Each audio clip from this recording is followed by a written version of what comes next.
Chords are where it's at. They're the best. Now, in order to get good at playing using chords so that you can do fun stuff like this, all kinds of fun stuff, you need to practice them. And sometimes practicing chords and triads can be very boring and not exciting at all, and we avoid it. So I thought it would be really great to put together a little practice routine where we explore the best way to go through practicing chords in a given key so that you know all the ones that are gonna sound good together, so you can build dexterity and speed in your fingers, and you can really gain confidence with chords. So we are gonna be playing around with this concept in the key of D major today. So step one for this routine, you can pick any key after you've watched this and apply it to any key, but step one is know your key signature. So in the key of D, we have D, E, F sharp, G, A, B, C sharp, and D. So you need to really think about those notes, which I like to refer to as ingredients. There are ingredients for today. They're going to be what we create with. So we've got 2 white keys, a black key, white key, white key, white key, black key, white key. Whatever you need to do to make this feel like second nature, think about it. Basically, 1 sharp, 1 sharp, 2 sharps total. So step one, learn your scale. Next, we are going to be practicing my favorite exercise, which I call the claw. And what this does is it teaches us all the chords that belong to the key of D. And this is where it gets exciting because you can mix and match these chords to create amazing songs. And if you work this into your daily practice routine, you're going to learn every single chord there ever was. So start by creating this claw shape on the first note of the scale you're working on. So D, skip a note, and now remember we have F in our key signature, so we have an F sharp and an A.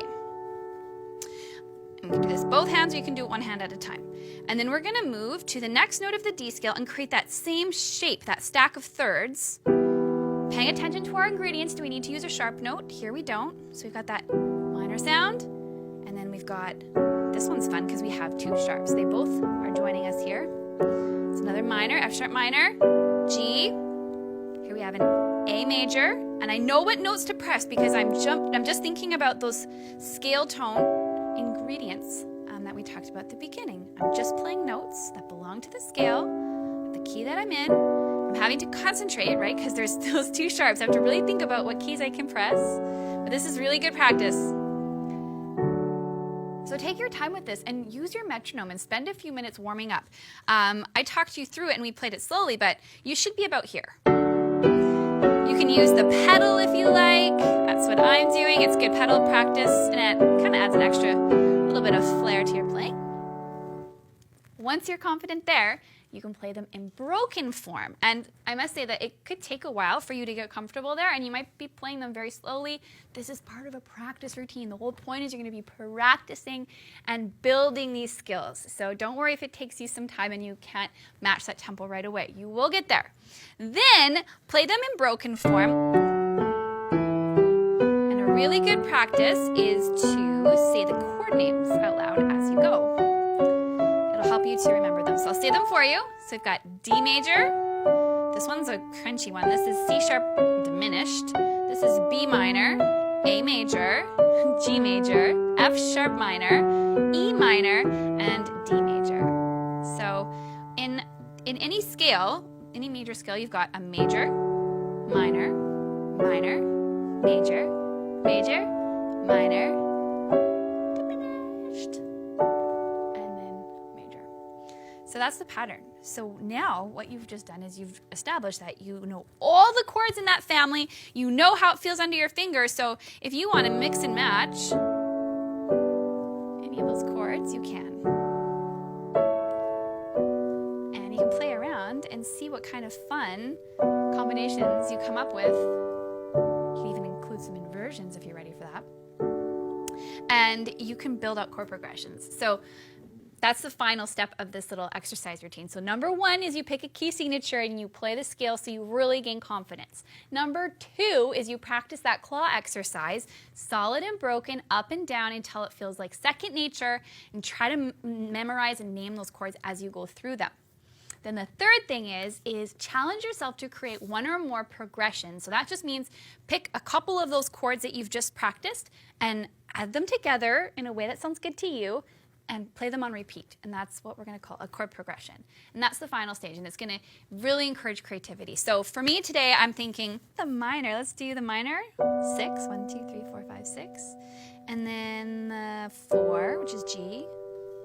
And then the 1, which is D. And then the 5, which is A. I kind of like how that sounds. Sounds like a bunch of pop songs we've all heard. So I'm playing the chord in my right, and I'm just playing the shell of the chord, this 5th, in my left.